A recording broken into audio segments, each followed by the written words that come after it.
എസേക്കിയേൽ 23-ാം അധ്യായം 1 മുതൽ 49 വരെയുള്ള വാക്യങ്ങൾ. രണ്ട് സഹോദരികൾ. എനിക്ക് കർത്താവിന്റെ അരുളപ്പാടുണ്ടായി. മനുഷ്യപുത്ര, ഒരു അമ്മയ്ക്ക് രണ്ട് പുത്രിമാരുണ്ടായിരുന്നു. അവർ ഈജിപ്തിൽ വെച്ച് തങ്ങളുടെ യൗവനത്തിൽ വ്യഭിചാരവൃത്തിയിൽ ഏർപ്പെട്ടു. അവിടെ വെച്ച് അവരുടെ പയോദരങ്ങൾ അമർത്തപ്പെട്ടു. കന്യകളായിരുന്ന അവരുടെ മാർഗം സ്പർശിക്കപ്പെട്ടു. മൂത്തവളുടെ പേര് ഒഹോല എന്നും ഇളയവളുടെ പേര് ഒഹോലിബ എന്നുമായിരുന്നു.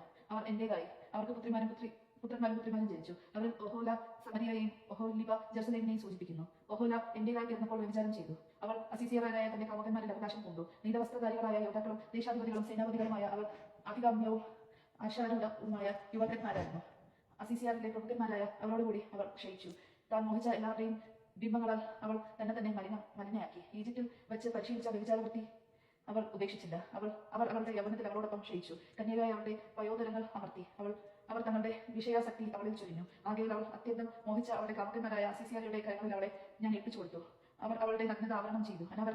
അവർ അവളുടെ പുത്രന്മാരെയും പിടിച്ചാക്കുകയും അവളെ വാൾനിരയാക്കുകയും ചെയ്തു. ന്യായവിധി അവളുടെ മേൽ നടപ്പിലാക്കി കഴിഞ്ഞപ്പോൾ അവൾ സ്ത്രീകളുടെ ഇടയിൽ ഒരു പഴമൊഴിയായി മാറി. അവളുടെ സഹോദരി ഒഹോലിബ ഇത് കണ്ടു. എന്നിട്ടും വിഷയാസക്തിയിലും വ്യഭിചാരത്തിലും തന്റെ സഹോദരിക്കാൾ വഷളായിരുന്നു അവൾ. അസീസിയാർക്കെതിരെ അവൾ അത്യന്തം മോഹിച്ചു. സ്ഥാനാപതികൾ, സേനാധിപതികൾ, പടപ്പോപ്പണിഞ്ഞ യോദ്ധാക്കൾ, അശാരൂഢരായ യോദ്ധാക്കൾ എന്നിങ്ങനെ ആരും ആഗ്രഹിക്കുന്ന യുവതി ഇടുമ്പുകളെ അവൾ മോഹിച്ചു. അവൾ അശുദ്ധിയായി എന്ന് ഞാൻ കണ്ടു. അവർ ഇരുവരും ഒരേ മാർഗമാണ് സ്വീകരിച്ചത്. എന്നാൽ ഇവൾ തന്റെ വ്യഭിചാരവൃത്തി ഒന്നുകൂടി വിപുലമാക്കി.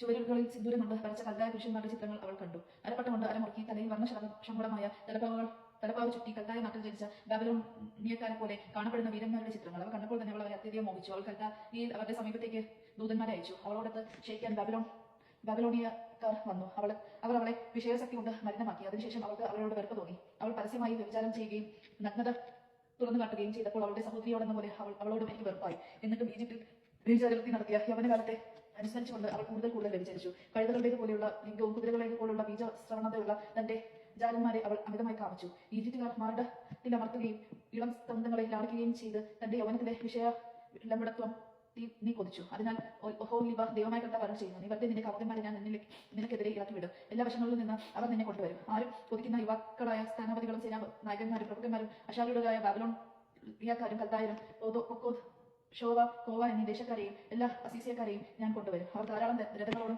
വാഹനങ്ങളോടും കാലാൾ പടയോടും കൂടെ വടക്ക് നിന്ന് നിനക്കെതിരെ വരും. അവർ കവചവും പരിചയം പടത്തൊപ്പിയും ധരിച്ച് നിനക്കെതിരെ അണിനിരക്കും. ന്യായവിധി ഞാൻ അവരെ ഏൽപ്പിക്കും. ഞാൻ തങ്ങളുടെ ന്യായം അനുസരിച്ച് നിന്നെ വിധിക്കും. ഞാൻ എന്റെ രോഷം നിന്റെ നേരെ തിരിച്ചുവിടും. അവർ നിന്നോട് ക്രോധത്തോടെ വർത്തിക്കും. അവർ നിന്റെ മൂക്കും ചെവികളും മുറിച്ചു കളയുകയും നിന്നിൽ അവശേഷിക്കുന്നവർ വാളിനിരയാകുകയും നിന്റെ പുത്രിമാരെയും അവർ പിടിച്ചെടുക്കുകയും അവശേഷിക്കുന്നവർ അഗ്നിക്ക് ഇരയാകും. അവർ നിന്റെ വസ്ത്രം എടുക്കുകയും അമൂല്യ രത്നങ്ങൾ കൊള്ളയടിക്കുകയും ചെയ്യും. അങ്ങനെ നിന്റെ ഭോഗാസക്തിക്കും ഈജിപ്തിൽ വെച്ച് നീ ശീലിച്ച വ്യഭിചാര വൃത്തിക്കും ഞാൻ അറുതി വരുത്തും. ഇനി നീ ഈജിപ്തുകാരുടെ നേരെ കണ്ണുതിരിക്കുകയോ അവരെ സ്മരിക്കുകയോ ചെയ്യുകയില്ല. ദൈവമായ കർത്താവ് അരുൾ ചെയ്യുന്നു, നീ വെറുക്കുന്നവരുടെ കയ്യിൽ, നീ മനം മടുത്ത് ഉപേക്ഷിക്കുന്നവരുടെ കരങ്ങളിൽ ഞാൻ നിന്നെ ഏൽപ്പിക്കും. അവർ നിന്നോട് വെറുപ്പോടെ പ്രവർത്തിക്കും. നിന്റെ അധ്വാനഫലം അവർ കൊള്ളയടിക്കും. നഗ്നയും അനാവൃത്തിയുമായി ഞാൻ നിന്നെ ഉപേക്ഷിക്കും. അങ്ങനെ നിന്റെ വ്യഭിചാരവൃത്തിയുടെ നഗ്നതയും നിന്റെ ഭോഗാസക്തിയുടെ വേഷാവൃത്തിയും അനുവൃതമാകും. നീ ജനതകളോടൊത്ത് വ്യഭിചാരം ചെയ്യുകയും അവരുടെ വിഗ്രഹങ്ങളാൽ മലിനയാക്കപ്പെടുകയും ചെയ്തതുകൊണ്ടാണ് ഞാൻ ഇവയെല്ലാം നിന്നോട് പ്രവർത്തിക്കുന്നത്. നീ നിന്റെ സഹോദരിയുടെ പാതയിൽ ചലിച്ചു. അതുകൊണ്ട് അവളുടെ പാനപാത്രം ഞാൻ നിന്റെ കരങ്ങളിൽ ഏൽപ്പിക്കും. ദൈവമായ കർത്താവ് അരുൾ ചെയ്യുന്നു, നിന്റെ സഹോദരിയുടെ കുഴിയും മട്ടവുമുള്ള പാനപാത്രത്തിൽ നിന്ന് കുടിച്ച് നീ പരിഹസിക്കപ്പെടുകയും നിന്ദിക്കപ്പെടുകയും ചെയ്യും. അതിൽ വളരെയേറെ കുടിക്കാനുണ്ട്. ഭീതിയുടെയും ശൂന്യതയുടെയും പാനപാത്രത്തിൽ നിന്ന് നിന്റെ സഹോദരിയായ അമരിയയുടെ പാനപാത്രത്തിൽ നിന്നും കുടിച്ച് ഉന്മത്തത്തെയും ദുഃഖവും കൊണ്ട് നീ നിറയും. നീ അത് കുടിച്ച് വറ്റിക്കും. പാത്രം മുടച്ച കഷ്ണങ്ങൾ കാർന്നു തിന്നും. നിന്റെ മാർഗം നീ പിച്ചു ചെയ്യുന്നു. ഞാനാണ് ഇത് പറഞ്ഞിരിക്കുന്നത്. ദൈവമായ കർത്താവ് അരുൾ ചെയ്യുന്നു. നീ എന്നെ വിസ്മരിക്കുകയോ പുറന്തള്ളുകയോ ചെയ്തതിനാൽ നിന്റെ ഭോഗാസക്തിയുടെ വ്യഭിചാരത്തിന്റെയും ഫലം നീ അനുഭവിക്കും. കർത്താവ് എന്നോട് അരുൾ ചെയ്യുന്നു, മനുഷ്യപുത്ര, ഒഹോലാബായെയും നീ വിധിക്കുകയില്ലേ? എങ്കിൽ അവരുടെ മ്ലേച്ഛതകൾ നീ അവരുടെ മുന്നിൽ തുറന്നു കാട്ടുക. അവർ വ്യഭിചാരം ചെയ്തു. അവരുടെ കരങ്ങളും രക്തപങ്കിലമാണ്. അവരുടെ വിഗ്രഹങ്ങളുമായി അവർ പരസംഗം ചെയ്തു. എനിക്ക് അവരിൽ ജനിച്ച പുത്രിമാരെ അവയ്ക്ക് ഭക്ഷണമായി അഗ്നിയിൽ ഹോമിച്ചു. അതിനു പുറമെ ഇതുകൂടി അവർ എന്നോട് ചെയ്തു. അന്ന് തന്നെ അവർ എന്റെ വിശുദ്ധ സ്ഥലം മലിനമാക്കുകയും എന്റെ സാവത്തുകൾ അശുദ്ധമാക്കുകയും ചെയ്തു. വിഗ്രഹങ്ങൾക്ക് ബലിയർപ്പിക്കാൻ വേണ്ടി തങ്ങളുടെ കുട്ടികളെ വധിച്ച ദിവസം തന്നെ അവർ എന്റെ വിശുദ്ധ സ്ഥലത്ത് പ്രവേശിച്ച് അത് മലിനപ്പെടുത്തി. ഇതാണ് ഞാൻ എന്റെ ഭവനത്തിൽ ചെയ്തത്. കൂടാതെ വിദൂരത്തിൽ നിന്ന് അവർ ദൂതനെ അയച്ച് പുരുഷന്മാരെ വരുത്തി. അവർക്ക് വേണ്ടി നീ കുളിച്ച് കണ്ണിന്റെ ആഭരണങ്ങൾ അളഞ്ഞു. രാജകീയമായ ഒരു സത്രമഞ്ചത്തിൽ നീ ഇരുന്നു. അതിനരികിൽ ഒരു മേശയൊരുക്കി. എന്റെ സുഗന്ധ വസ്തുക്കളും തൈലവും വെച്ചു. സ്വർഗ്ഗലോലുപമായ ജനക്കൂട്ടത്തിന്റെ ശബ്ദം അവർക്ക് ചുറ്റുമുണ്ടായിരുന്നു. വിജന പ്രദേശത്ത് നിന്ന് വരുത്തിയ മദ്യപന്മാരും സാധാരണക്കാരോടൊപ്പം ഉണ്ടായിരുന്നു. അവർ സ്ത്രീകളെ കയ്യിൽ വളയണിച്ച് ശിരസിൽ മനോഹരമായ കീടം ധരിപ്പിച്ചു.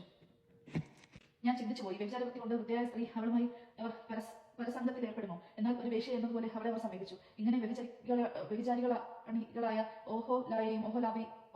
ഒഹോലിബായെയും അവർ സമീപിച്ചു. വേശ്യകളുടെ രക്തം ചിന്തിയ സ്ത്രീകളെയും വിധിക്കുന്നത് പോലെ നീതിമാന്മാർ അവരെ വിധിക്കും. കാരണം അവർ വേശ്യകളാണ്. അവരുടെ കരം രക്തപങ്കിലവുമാണ്. ദൈവമായ കർത്താവ് അരുൾ ചെയ്യുന്നു, അവർക്കെതിരായ ഒരു സൈന്യത്തെ അണിനിരത്തുക. നിന്ദിതരാകാനും കൊള്ളയടിക്കാനും അവർക്ക് ഏൽപ്പിച്ചു കൊടുക്കുക. സൈന്യം അവരെ കല്ലെറിയുകയും വാൾ കൊണ്ട് ചീന്തിക്കളയുകയും ചെയ്യും. അവർ അവരുടെ പുത്രന്മാരെയും പുത്രിമാരെയും കൊല്ലുകയും അവരുടെ ഭവനങ്ങൾ കത്തിച്ചു കളയുകയും ചെയ്യും. സ്ത്രീകൾ ഇതൊരു മുന്നറിയിപ്പായി കരുതി. നിന്നെപ്പോലെ വിഷയാസക്തിക്ക് അതീവനാകാതിരിക്കാൻ ഞാൻ ദേശത്ത് വിഷയാസക്തിക്ക് അറുതി വരുത്തും. വിഷയാസക്തിക്ക് നിങ്ങൾ ശിക്ഷ അനുഭവിക്കും. വിഗ്രഹങ്ങൾ കൊണ്ടുള്ള നിങ്ങളുടെ പാപങ്ങൾക്ക് നിങ്ങൾ ശിക്ഷ അനുഭവിക്കും. ഞാനാണ് ദൈവമായ കർത്താവ് എന്നപ്പോൾ നിങ്ങൾ അറിയും. ദൈവജനമാണ് നാം കേട്ടത്. നമുക്ക് ദൈവത്തെ സ്തുതിക്കാം. ക്രിസ്ത്യാനിക്ക് സ്തുതി.